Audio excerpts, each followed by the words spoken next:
गाने की बनने की दिलचस्प कहानी आपको बताने जा रहा हूँ। ये सितम किए जा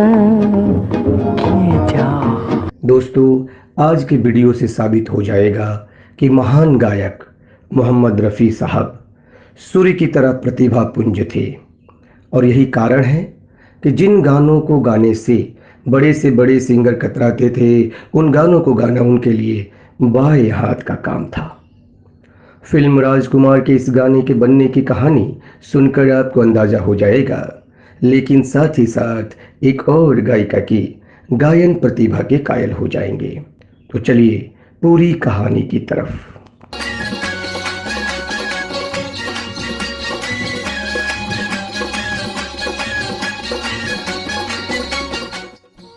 नमस्कार दोस्तों, मैं आपका होस्ट और दोस्त लखनऊ की सरजमी से फौजी कवि और गायक शिवा गणेश, और आप देख रहे हैं महान हस्तियों और फिल्मों और गीतों के बारे में जानी अनजानी जानकारियां देने वाले चैनल ग्रेट लीजेंड्स।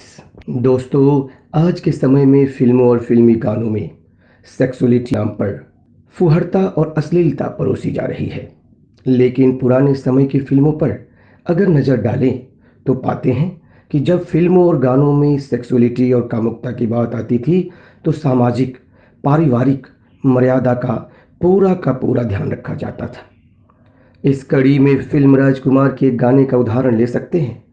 यह गाना संभवतः बॉलीवुड की सर्वाधिक कामुक गीत है, लेकिन इस गीत को जिस मर्यादा और सीमा में ध्यान रखकर लिखा गया, उसकी धुन बनाई गई, उसे गाया गया और उसका पिक्चराइजेशन किया गया, वह कलात्मकता और कामुकता के बेहतरीन संयोजन का उदाहरण है। हम बात कर रहे हैं 1964 की ब्लॉकबस्टर फिल्म राजकुमार के गीत की। उस फिल्म की सिचुएशन के मुताबिक एक सेड्यूसिंग सॉन्ग यानी कामुकता के गाने को रखने की योजना बनी, लेकिन शंकर जयकिशन जी के सामने परेशानी उत्पन्न हो गई, क्योंकि उस फिल्म में गाने वाली स्वर सम्राज्ञी लता मंगेशकर जी और सुमन कल्याणपुर ने उस गाने को गाने में असमर्थता प्रकट कर दी, क्योंकि उन दोनों की आवाज़ में वह टेक्सचर नहीं था जो उत्तेजकता कामुकता को असली रंग में रंग दे। इस गाने को शम्मी कपूर और साधना पर फिल्माया जाना था।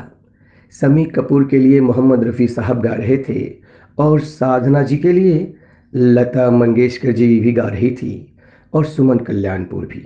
मोहम्मद रफ़ी के बारे में तो किसी को कोई शक शुबा था ही नहीं, क्योंकि वह फिल्मी दुनिया के एकमात्र गायक थे जो शास्त्रीय गीत से लेकर दार्शनिक गीत, भक्ति गीत, दुख और उदासी भरे गीत, शांत गंभीर गीत से लेकर कॉमेडी और धूम धड़ाके वाले गाने से लेकर रोमांटिक और उत्तेजक गीत बिना किसी दिक्कत के गा सकते थे।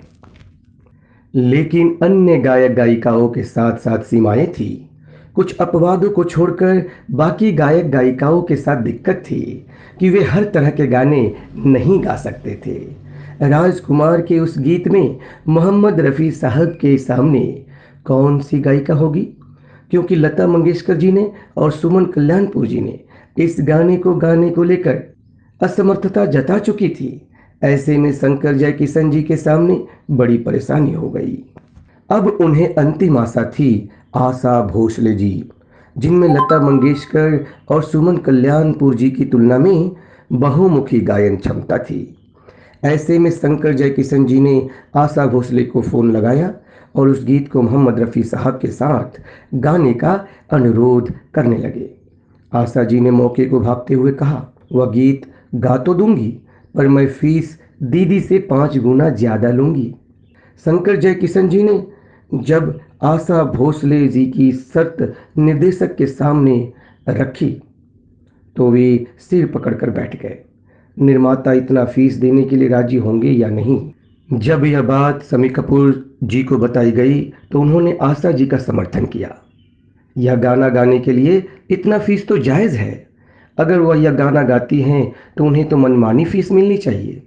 वैसे भी रफ़ी साहब के साथ वही इस गीत को गा पाने में समर्थ हैं, काबिल हैं, और इस फिल्म में अगर यह गाना रखना है तो आशा जी को ही बुलाइए। अगर पैसों को लेकर दिक्कत है तो भले ही मेरी फीस कम कर देना, लेकिन आशा जी को ही बुलाओ। ऐसी बातें शम्मी कपूर जी ने आशा भोसले जी के समर्थन में कहा था। इस तरह से यह तय हो गया कि इस गाने को मोहम्मद रफ़ी साहब के साथ आशा जी गाएंगे। शंकर जयकिशन जी ने इस सिचुएशन के लिए एक पोलिनेशियन रिदम तर्ज सोच रखी थी।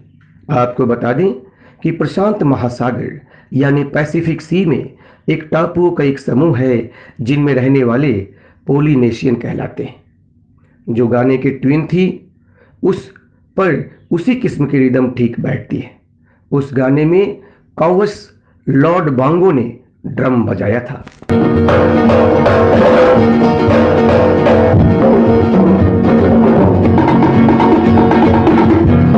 यह पोलिनेशियन मेलोडी शुरू होती है अजीब से हंटरों की आवाज से और सिसकियों से। इस गीत के लिए जो सिचुएशन था वह यह तय था कि राजकुमार को एक कबीले की राजकुमारी कैद कर लेती है। वह राजकुमार को रिहा करके राजकुमार के संग गुफा में जाती है। गुफा के अंदर से हंटरों व राजकुमारी की सिसकियों की आवाज आती है। यूं ही ये अनोखा ही गाना है जिसके प्रिल्यूड में कोड़े बरसाए गए हैं।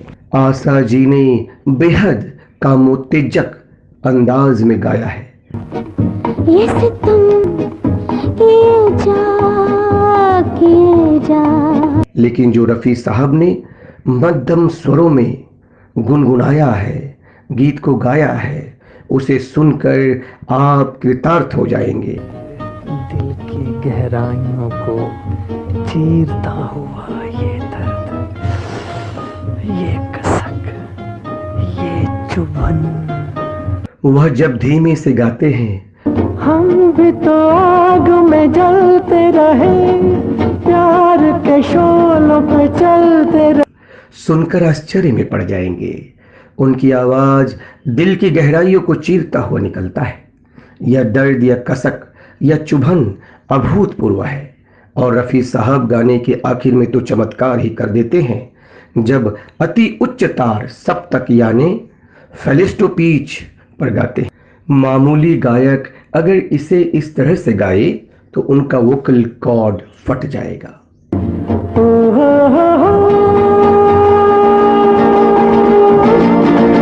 बिना वोकल मशीन की सहायता के ऐसी आवाज निकालना असंभव है, लेकिन रफ़ी साहब ही एकमात्र ऐसे गायक थे जो असंभव आवाज भी गले से निकाल सकते थे। ये सितम किए जा। तो इस वीडियो में बस इतना ही। अब अपने दोस्त और होस्ट लखनऊ की सरजमी से फौजी शिवा गणेश को इजाजत दें। अगले वीडियो में फिर कोई नई कहानी, कोई नई जानकारी